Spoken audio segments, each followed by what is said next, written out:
Hi, this is Stephanie Miller from The Stephanie Miller Show. Please enjoy this exclusive clip from my show on Political Voices Network. Because I love your "Don't Panic" shirt because you're right. Like I do get. Can I just say a little Woody? Can girls get Woodies? I get a little Woody when Fox News has to announce. Do we have that? Bret Baier. Hold on. Where's the Bret Baier? Bret Baier. 14. Here we go. Good evening. I'm Bret Baier. We are releasing new Fox polls right now about the presidential race. President Biden gets his best result this election cycle in the head-to-head against former President Donald Trump. He leads 50-48, all within the margin of error, a very tight race. When listing extremely important issues to their vote, registered voters in this survey citing the future of democracy at 68%, the economy at 66%. So remember we were told no one cares about democracy. Yeah. Right, yeah. Okay. Yeah. The closer we get to it, the more it matters. And there's a bunch of people who are suddenly waking up to the fact that this idiot is going to be the nominee for the Republican Party.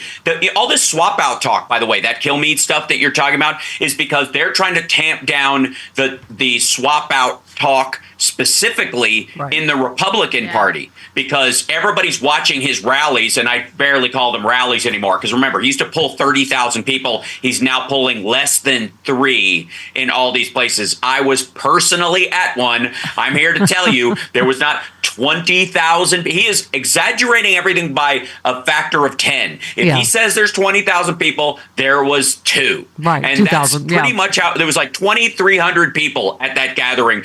The half of the entire area, the entire area behind the press line was empty, except for the people lining up for the snow cone truck, because they would only let you have 2 waters, but you could buy all the snow cones you wanted to keep from dying of heat stroke, because this idiot dragged his followers out into the Vegas heat at noon on a Sunday, obviously right as they're fresh from church. And had them stand in the sweltering sun. And let me tell you something, being in that crowd, I was shocked at how old they are. Yeah. Yeah. You know what I mean? There was definitely some young incel dudes running around in wannabe suits wearing their long red ties that drip down to their knees. Yeah. But by the way, it was Boomer Central. Wow. Speaking of you living in Vegas, his bump stock ruling after the Vegas massacre is just like one of those body blows. I mean, it's just... it's one of those issues for me that I think is just so critical, because we're just waiting for the next Vegas massacre. You're like, oh, good. You're going to make sure they have every tool possible. And that, the irony is the focus is on the Vegas massacre, which there are, Vegas has put in all kinds of, secondary protections against that, were to happen again. And you can't, oddly enough, you can no longer walk up to your room with 9 clanking duffel bags full of guns and not set off because you're a high roller, go through any of the metal detectors in the place. It's a mild change in the rules. But the bump stock ruling is literally they know the Republican Party, especially when it comes to guns, don't serve a purpose anymore except to stop all normal regulations and protect the NRA and the gun manufacturers. That's all they're there to do. They're not gonna have a moderating position, none of that stuff. So all they got to do is stop it. So the Supreme Court does not have to rule for any of these things. It just has to so finally decide things, which is what they did in this case, that there's this, because you pull the trigger once and it's the pressure of the gun that fires it from that point on. It's only one trigger pull, but technically the trigger is being physically pulled, even if it's not by your finger. That's what Clarence Thomas said. Because of doing that, because they'll set that up, they know the Republicans will block any change to the the Firearms Act of 35 or God forbid there be an assault weapons ban again to protect it from it. They'll just stop it. And by the way, I loved you tweeting back at Ted Nugent. Ted Nugent said the founding fathers wanted everyone to be like Uncle Ted. Yeah. Help me fight these constitutional oath violations by going to gunowners.org and donating. And you said all of Ted's shows are gun-free zones. I mean, as our the NRA conventions are gun-free zones. Gun shows are gun-free zones. Unless you're a vendor, you can't buy guns at a gun show. You can't bring a gun into a gun show. You can purchase one, but you can't buy ammo in the same thing. You know why? Because they know those places are full of friggin' lunatics. Why would you? It's half of the reason why rednecks want guns in the first place, is because they know the woods are full of other rednecks. Yeah. Like if you lived out there, you'd be scared of your neighbor too. This has nothing to do with invading armies of Mexicans or urban black people that are coming down to, wandering around Wichita, Kansas looking for trouble. It's because these idiots are like, Gary ties one on, man. He's going to go on a shoot fest. It's just a matter of time before he thinks my wife is a deer. So and not in a good way. We were talking to our ecclesiastical mook, John Fugel, saying a little while ago about just, the irony of Louisiana and the Ten Commandments in the classroom when they've chosen Donald Trump, the most amoral, irreligious, whatever, candidate in our history. And you just tweeted, nothing says MAGA like burying your kid's mother on a golf course with no headstone, except maybe talking about your unborn daughter's breast size on a morning show or agreeing that your eldest daughter is a piece of ass. I mean, it's just... right. Yeah. Look, you got to understand something here, Stephanie Miller. Listen here. Listen up. Listen closely if you can and feel this in your heart.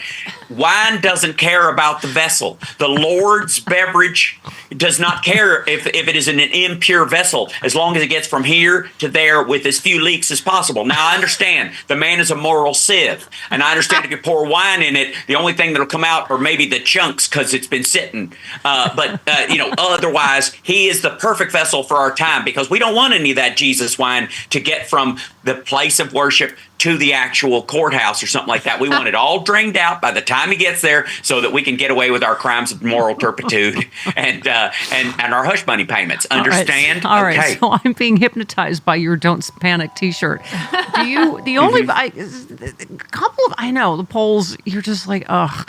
But a couple. The one that did bother me is the independent. That's what's freaking them out. But the one about independents, where Bobby Kennedy gets 27%, right? And then you've got Cornel West and Jill Stein that get 4% and 5%. And it just, if it is as close as it could be in as tribal a country as we are, it just, oh my God.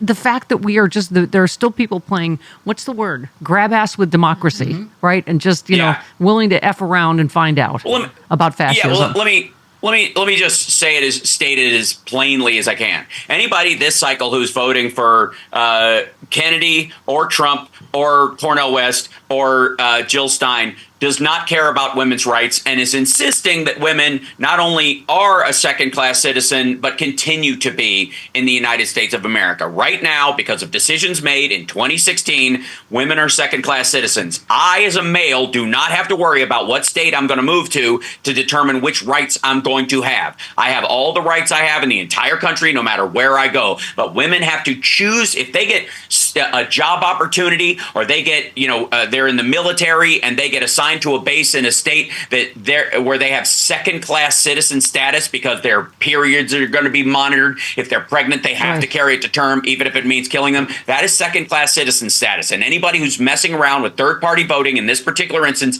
is saying unequivocally, I don't care. Yeah.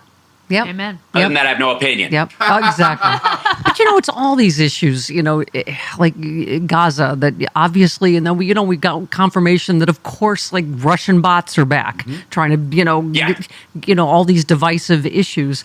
I love Bob Seska said, I was shouting McShoutface on the Stephanie Miller Show just now. Apologies to Malcolm Nance for merging into his lane, just saying a lot of the same stuff you were saying. But some guy tweeted, no apologies needed to Malcolm Nance, the megalomaniac Netanyahu apologist. Time for Steph to jettison that turkey. He's not an apologist for Netanyahu. Do you listen to this show at all? Malcolm Nance has never said anything defending Netanyahu. He has been critical of Netanyahu in every appearance on this show. Let me walk everybody back from the edge of this. You yourself just said that the Russian bots are back, and you're absolutely right. And you described this person who was answering in the thing as some knucklehead, meaning they are just a rando, probably like, I am Joe from Ohio, and my real name is Joe 7594652749894. And that's an American person who is totally voting in this next election, but I won't be voting for Joe Biden. I will really telling you this something. Like, get out of here. This is the same problem. This is the same mistake that CNN made back in the early 2000s when they were reading rando Twitter names on the air and Right. saying, not even So-and-so verifying the says, person was a real person, which rang the dinner bell for the bots and the fake accounts and the Macedonian hacker farms and nowadays with versions of Chat GPT out there, it's easier to make the language sound more natural. They just run it through this and tighten it up, and then they can post stuff. So I would not put any faith. Somebody made the best point. They said Project 2025 is like somebody put Mein Kampf in Chat GPT. If you want a short version of what is Project. Yeah, make this whinier and aim it at someone who has the intellectual capacity of a 3-year-old parrot with that was born underwater. Hey all, Glenn Kirshner here. I hope you'll join me on my new audio podcast, Justice Matters. I'll be using my 30 years as a federal prosecutor and Army JAG to unpack, break down, and explain the legal issues of the day, particularly where the legal intersects with the political. Please look for Justice Matters with Glenn Kirshner wherever you generally get your podcasts.